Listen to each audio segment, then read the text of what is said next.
Formula One drivers are in big trouble after Monaco. Not because they crashed. Not because they ignored warnings. But because the governing body officially dropped a wave of sanctions so big, the Monaco Grand Prix started to look less like a race, and more like a legal investigation. 5 drivers were punished for pit lane speeding. Hamilton, Russell, Colapinto, Gasly, Piastri. And the most shocking part is the margin. 60.1 kilometers per hour. Just 1/10 over the limit. That tiny number helped destroy Russell's race, helped erase Gasly's Monaco podium, and turn the pit lane into the most controversial place in Formula One. But it did not stop there. Perez was punished twice, and lost what could have been Cadillac's first ever championship point. Hülkenberg was hit with a post-race penalty. Stroll was sanctioned after crashing out. And by the end of the weekend, the official rulings were everywhere. So now the question is no longer just, who broke the rules? The real question is far more dangerous. Did the drivers make mistakes, or did Monaco expose a system that can punish them by microscopic margins even when the advantage is almost nothing? Because when 1/10 of a kilometer per hour can change a podium, ruin a race, and rewrite the final classification, Formula One has a problem much bigger than speed. It has a trust problem. Subscribe to the channel. Monaco is supposed to be Formula One's crown jewel. The place where the sport looks untouchable. The harbor is full. The cameras are everywhere. The streets feel historic before the cars even leave the garage. Every corner has a name, every barrier has a memory, and every driver knows that winning there can change how a season is remembered. But Monaco has another side. A colder side. Because behind the glamour, it is one of the most unforgiving races on earth. There is no room to breathe. No room to correct a mistake. No wide escape road waiting at the edge of a corner. At Monaco, if a driver misjudges the car by a few inches, the wall answers immediately. That is why every decision matters more there. A late pit stop matters more. A bad restart matters more. A small lockup matters more. And this year, 1/10 of a kilometer per hour mattered more than almost anything else. That is where the whole weekend began to turn. Because before the race became a story about sanctions, it was already a story about pressure. The 2026 cars had arrived in Formula One under a completely new technical era. New power units. New hybrid behavior. New braking characteristics. New ways for the car to surprise the driver when the battery and the braking systems were not behaving exactly as expected. And Monaco is the last place a driver wants surprises. A normal circuit gives a car space to be strange. Monaco does not. If the braking feels inconsistent, the wall is closer. If the engine braking changes at the wrong time, the corner arrives too quickly. If the rear of the car feels unstable, there is no safe place for the driver to gather it back up. So the race was already sitting on a knife edge before the lights went out. Kimi Antonelli was starting from pole for Mercedes, already looking like the breakout force of the season. Lewis Hamilton was on the front row for Ferrari, trying to turn speed into a statement. Charles Leclerc was fighting braking issues at the one circuit where a local hero cannot afford uncertainty. George Russell needed points badly, because Antonelli was pulling away from him in the championship. Pierre Gasly was quietly building toward what could become a career-defining result. Sergio Perez, now with Cadillac, was chasing something historic for a brand new team. Every story had pressure inside it. Every driver had something to lose. And then the rulebook started appearing before the race had even properly begun. That is the part that made Monaco feel different. The first warning signs were not dramatic crashes or wheel-to-wheel battles. They were investigations, fines, and procedural problems. Charles Leclerc and Lando Norris arrived late to the Thursday press conference, which triggered an investigation. Ferrari received a suspended fine for the media obligation breach. Then McLaren was fined after Norris stopped on track in practice. Alex Albon and Franco Colapinto were caught exceeding the pit lane speed limit in final practice. Sergio Perez failed to perform his practice start in the correct place.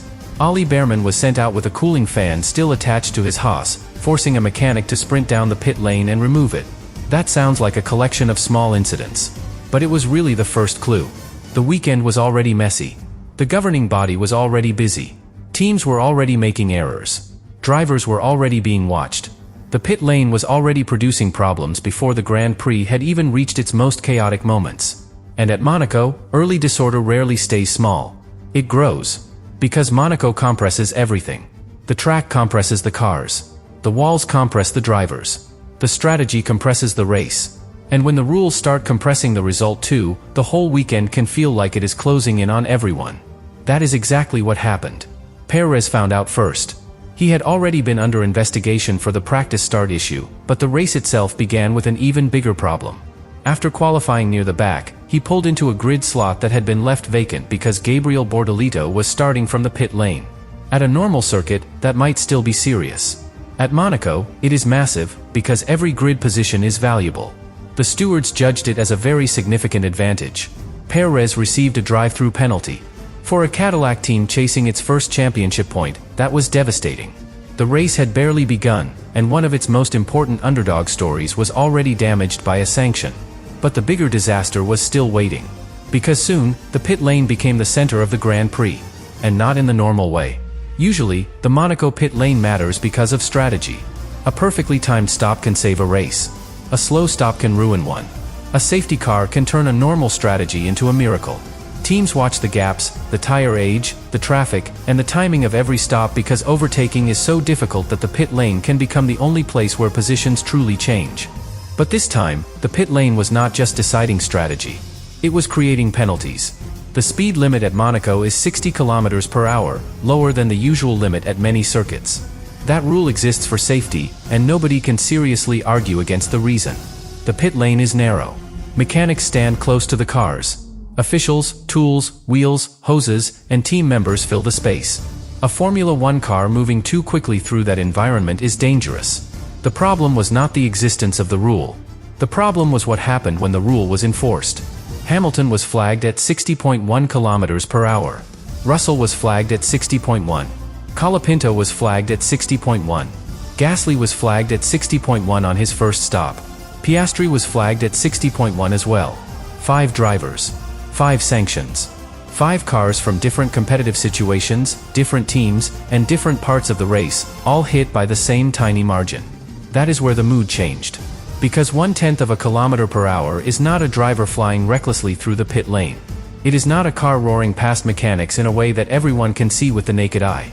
It is not the kind of violation that makes the paddock instantly agree a punishment was unavoidable. It is almost invisible. And yet, in Formula One, almost invisible can still be decisive. A 5-second penalty at Monaco is brutal. It can destroy track position. It can turn a podium into disappointment. It can force a team into strategy decisions that would never exist otherwise. And if the penalty is not served correctly, it can become something even worse. That is what happened to Russell. His Monaco race began as a chance to recover ground. Antonelli was winning, Hamilton was scoring, and Russell needed to stop the championship gap from growing. But once Russell received his pit lane speeding penalty, the race became unstable. Then Lance Stroll crashed late at the final corner. His Aston Martin hit the barriers at Anthony Nogues after severe engine braking inconsistency. The car blocked the circuit, the safety car came out, and then the red flag arrived with 10 laps remaining. That one crash multiplied the chaos. Suddenly, the whole field was being pulled into the pit lane. Teams were making decisions in real time. Drivers were asking for clarity. Mechanics were preparing tires. Race control instructions were changing the flow of the Grand Prix.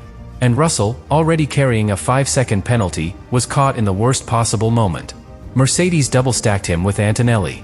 Russell was asking whether he was stopping for tires or not. He later explained that he had been meant to stay on track, but then the cars were pulled through the pit lane. He did not get a clear answer quickly enough, but he saw his set of tires waiting. Everything happened too fast. The mechanics changed his tires without holding the car for the mandatory 5 seconds. So the original penalty was not served. And under the regulations, that triggered a drive-through penalty. At Monaco, that is almost the end of the story. A driver has to enter the pit lane, drive through at the restricted speed, and rejoin without gaining tires, repairs, or any strategic advantage. It is just lost time.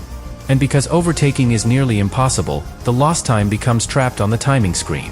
Russell finished 12th. A race that could have limited the damage became one of the most painful weekends of his season. And the reason it stung so badly was simple. Russell believed the first penalty came from something wrong in the system. He said the team told him there was nothing he had done wrong with the speeding in the pit lane. He pointed to a software issue. He believed he gained around 1/10 of a second in the entire pit lane, and lost 13 positions. That is why this was not just frustration. It was disbelief. Because when a driver hears that a tiny speed reading created a penalty, and that penalty becomes a drive-through, and that drive-through destroys his race, he does not only question the punishment. He questions the whole chain. And Russell was not the only one asking questions. Gasly's race became the emotional center of the controversy. He had driven Alpine into what looked like a Monaco podium. He crossed the line believing he was third. For a team fighting to prove itself, and for a driver who has spent years waiting for moments like that, it was enormous. Then the penalties were applied. Gasly had one 5-second penalty for the first pit lane speeding infringement, and another from the late safety car period, when he was recorded at 60.4 km per hour. The governing body acknowledged there was no sporting advantage under safety car conditions, but the pit lane speed limit exists for safety, so the penalty stood. 10 seconds total. Third became seventh. The podium was gone. And the most painful part was that Gasly had not been told the full penalty situation before the checkered flag. He celebrated on the slowdown lap, believing he had achieved one of the biggest results of his Alpine career. Then he learned the truth. That is the kind of moment that cuts deeper than points. Gasly said there was almost nothing that could hurt him more. He spoke about working for years for opportunities like that. He said the team had done everything right. He felt the moment had been taken away for unfair reasons. And when a driver speaks like that, the issue stops being technical only. It becomes human. Because every penalty has a number attached to it, but it also has a cost. For Russell, the cost was a ruined race and more damage in the championship fight. For Gasly, the cost was a Monaco podium. For Perez, the cost became history. After already serving a drive-through for the wrong grid position at the start, Perez was punished again after the red flag restart. His front right wheel was judged to be outside the designated starting box. He received a 10-second post-race penalty. That erased what had looked like a 10th-place finish. Cadillac's first-ever championship point disappeared. 1 point may not sound like much at the front of the grid, but for a new team, it means everything. It is proof of arrival. It is proof that the project belongs. It is proof that all the money, effort, and pressure are starting to create something real. And Monaco took it away through sanctions. That is why the weekend felt so heavy. The penalties were not just little adjustments at the back of the classification. They changed stories. Russell's championship story. Gasly's podium story. Perez's Cadillac story. And behind all of them was the same wider feeling. The official rulings had become bigger than the racing. That is dangerous for Formula One. Because fans can accept complicated races. They can accept crashes. They can accept strategy turning upside down. They can accept drivers making mistakes under pressure. But when the race begins to feel like a sequence of penalties, investigations, and post-race corrections, the spectacle changes. The emotional center moves from the track to the steward's room. And that is not where Formula One wants its biggest moments decided. The pit lane issue made the frustration even stronger because the measurement itself was under question. Alpine's investigation became crucial. The team's speed limiter was reportedly set conservatively at 59.5 km per hour, which is half a kilometer below the limit. If the limiter was working correctly, Alpine believed the car should not have exceeded the 60 km per hour threshold. That is why Alpine personnel were seen measuring the Monaco pit lane after the race with a trundle wheel. That image was almost more powerful than any radio message. A team had lost a podium, and now people were physically measuring the ground, looking for proof that the pit lane's length or sensor calculation had affected the speed readings. This is where the controversy became much bigger than a normal penalty dispute. Because a normal dispute asks, did the driver exceed the limit? This dispute asks, did the system measure the driver correctly? That is a much more dangerous question. Formula One is built on the belief that its data is precise. Lap times, speed traps, deltas, tire temperatures, battery deployment, throttle traces, brake pressure, pit stop times, all of it feeds the sport's claim to absolute accuracy. But data is only as reliable as the assumptions behind it. If the timing system assumes a certain path, and a car legally takes a slightly different path, the number can look exact while still being misleading. That is the nightmare scenario. A penalty that is official. A number that is precise. A system that appears to work. And a result that still feels wrong. That is why the Monaco sanctions created such a huge trust problem. The governing body officially announced decisions across the weekend. Some were simple. Some were procedural. Some were safety-related. Some were post-race. Some resulted in no further action. The list was long, and by the end, it felt like almost every major storyline had a regulatory shadow over it.